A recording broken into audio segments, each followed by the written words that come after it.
Right, to be honest with you, I think we've done enough of this game build, and I think you've already created a great working game. But now is the point in which you can go and put your own take upon this game. You can change a few things, and I'm going to give you a few ideas. Doesn't mean that they're right, just some ideas of things that you might want to do that actually don't really require any more skills than you've taught already. So, for example, we have this thing where if the shark touches the crab, then we know the shark is basically going to lose a life. But maybe we could get him to switch to, back up in costumes here, maybe he can switch to that costume 3 of the shark. And then maybe he would disappear and then reappear, flashing if you wanted to, between, well, roughly, in the middle of the screen. Maybe that's what happens when you lose a life. Maybe Mr. Shark goes to this point. That's one idea. We haven't even looked at this icon over here, sounds.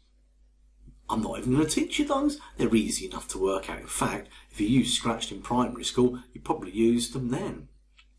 Other things that you could do. I mean, this game could go on for a long time. We've got a scoring system and a live system, but, you know, some of you kids are very good at video games. Maybe you'd never lose a life because your fish and shark game skills are so mad. Well, maybe you could have a timer. Now, I'm not going to teach you how to do that. You do need a bit of teaching. But in the other videos that I made, there's a game build called, I think we call it Mole Smash or Mole Mash or something like that. And there's a timer in that one. But the techniques in that video are exactly the same as the ones you would use in this game. So I don't need to remake that video. Just go and watch it in the Mole Smash game. Another thing that you might want to do is when we've got this fish, maybe it's saying change X by 3. Maybe you could introduce random numbers. Maybe you could have the speed as a variable and it might change. I don't know, there's nothing particularly complex about that, but maybe different fish have different speeds. Pick a random number between 1 and, well, whatever you want, 1 and 10. What else could we do? Let me have a think now. I don't know, maybe, it's an idea, maybe we could introduce a puffer fish. And the puffer fish will home in on Mr. Shark. It will slowly move closer and closer to Mr. Shark. And you might be thinking, well, how do I do that?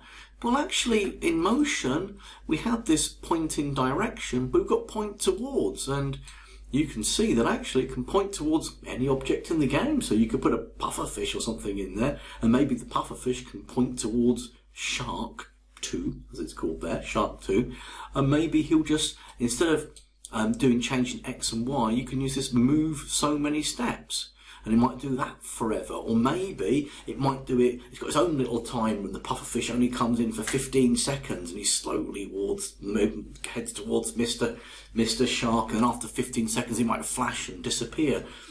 Again, there is nothing new to that, well, apart from the timer bit, you can learn that from Mole Smasher, but you now have the ability, you've got enough skills here that you can go and improve upon what we've made here. So that's it for this game build. I hope you enjoyed it, and good luck with your own interpretation of it.